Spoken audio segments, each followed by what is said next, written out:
नमस्कार दोस्तों, मैं आपका दोस्त मनोहर आज फिर से इस सेल्स एंड मार्केटिंग के इस नए एपिसोड में स्वागत करता हूं आपका।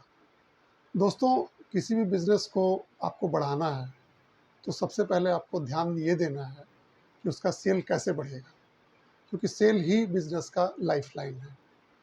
आप जब तक अपने सेल को बढ़ाने के लिए विभिन्न प्रयास नहीं करेंगे, तो आपका सेल बढ़ेगा नहीं और बिज़नेस का ग्रोथ कभी होगा नहीं। सबसे पहले तो देखने वाली बात ये है कि जो आपके मौजूदा ग्राहक हैं या जो ग्राहक आपके ऑलरेडी एग्जिस्ट कर रहे हैं, उनको वैल्यू देना शुरू कीजिए। कोशिश कीजिए कि वो रेफ़र भी करें आपको।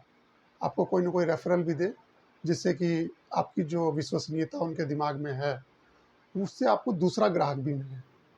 ये तो एक सबसे पहली कड़ी है, जिससे आप ज़्यादा ग्राहक बना सकते हैं। दूसरा ये होता है कि जो ग्राहक आपसे एक बार खरीद लिया सामान और आपके पास वापस नहीं आता है, तो कोशिश कीजिए कि वो दोबारा आए आपके पास, या नहीं आया तो क्यों नहीं आया, ये आपको ध्यान देना पड़ेगा। फिर एक अगली बात ये आती है कि जो ग्राहक है आपके पास मौजूदा में, उसको आप इतना सम्मान दें, इतना वैल्यू दें। कहने का मतलब ये रहा है कि जो भी आपसे वो खरीदारी करता है, जो भी आपसे वो सामान खरीदता है या सेवाएँ लेता है, तो उसकी वैल्यू उसको पैसे से ज़्यादा मिलनी चाहिए। आपका कहने का मतलब मेरा ये है कि ग्राहक को अगली दफ़ा कोशिश ये कि ज़रूर कीजिए कि बेचने की कोशिश कम कीजिए, कन्विंस करने की कोशिश कीजिए। और अगर कन्विंस से भी ज़्यादा बेहतर रहेगा आपके लिए कि उसका केयर कीजिए, उसका भला सोचिए। अगर ग्राहक का भला सोचेंगे, तो कहीं न कहीं ग्राहक के दिमाग में ये बैठ जाता है कि आपके साथ डील करने में वो हमेशा फ़ायदे में रहेगा। दोस्तों, कहने का मतलब मेरा ये है कि सेल जब आप करते हैं, तो सेल से ज़्यादा कोशिश करें कि सर्व करें। उसको ये महसूस ना होने दें कि आपने बेच के उससे फ़ायदा कमाया है।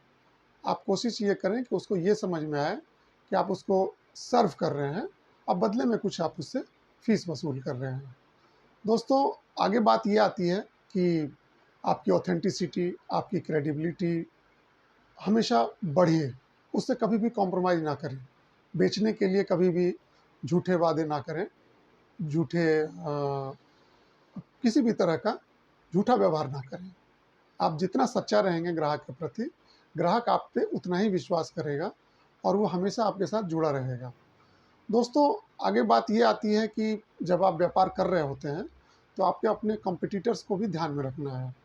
एक बार ज़रूर कोशिश करें कि आपका जो प्रतियोगी है, कॉम्पिटिटर है, वो है कौन? ख़ास करके उसमें ध्यान रखिए कि आपको अपने समकक्ष प्रतियोगी पे ही ध्यान रखना है। बड़ी-बड़ी कंपनियों से उनसे कभी मुकाबला मत कीजिए। उनकी अपनी स्ट्रैटेजी होती है, उनके अपने संसाधन होते हैं, उनके पास असीमित संसाधन हैं, जबकि आपके पास सीमित संसाधन हैं। तो आपको अपने सीमित संसाधन में रहने से ये होता है कि आप उनकी नकल कभी ना करें। आप अपना कुछ नीश क्रिएट करें, आप अपना कुछ स्पेशलाइज़ेशन बनाएँ, ताकि ग्राहक आपसे जुड़े। उनसे तुलना अगर करेंगे, तो आप उनसे प्रतियोगिता में जीत नहीं पाएँगे। दोस्तों, कोशिश कीजिए कि आपकी टीम अच्छी बने। टीम का मतलब मेरा ये है कि जो भी आपके मिले-जुले कर्मचारी हैं, वो आपके पूरे सहयोग करें, आपके साथ एक-दूसरे का हाथ जोड़ें। आप आपस में कॉम्पिटिशन ना करें। अगली बात ये आती है कि कभी भी हमेशा कोशिश करें कि ग्राहक आपके पास इतना पर्याप्त ज़रूर हो, और उनसे तो लाभ होगा ही होगा, लेकिन साथ में आपको प्रतिदिन कोशिश करनी है कि एक पाइपलाइन क्रिएट करें, ग्राहकों का पाइपलाइन। कहने का मतलब जो संभावित ग्राहक को इकट्ठा करें, कोशिश करें कि वो आपके संपर्क में रहें, सो दैट कि कुछ ग्राहक आपसे छूट भी जाते हैं, तो उन पाइपलाइन में जो ग्राहक हैं वो कन्वर्ट होते रहें आप। इससे क्या होगा, आपका बिज़नेस हमेशा फ्लोरिश करेगा, कामयाब होगा। और कुछ-कुछ समय पे अपना रिव्यू ज़रूर करें। देखें मेरे तरफ से कहाँ कमियाँ हैं, कहाँ पे हम कुछ सुधार कर सकते हैं। इनसे क्या होता है कि आपको अपना ही अवलोकन करने से, अपना ही मूल्यांकन करने से सुधार की गुंजाइश बढ़ जाती है। तो दोस्तों, आज का वीडियो मैं यही ख़त्म करता हूँ। आशा है पसंद आएगा। व्यापार हमेशा सतत प्रयासों का फल है। ये एक बार, एक दिन करने से फ़ायदा लंबा नहीं होता है। कोशिश करें, जो करते हैं आप उसका परिणाम आपको दिखे, नहीं दिखता है तो कोशिश में बदलाव लाएँ, छोड़ नहीं दें कोशिश को। धन्यवाद दोस्तों।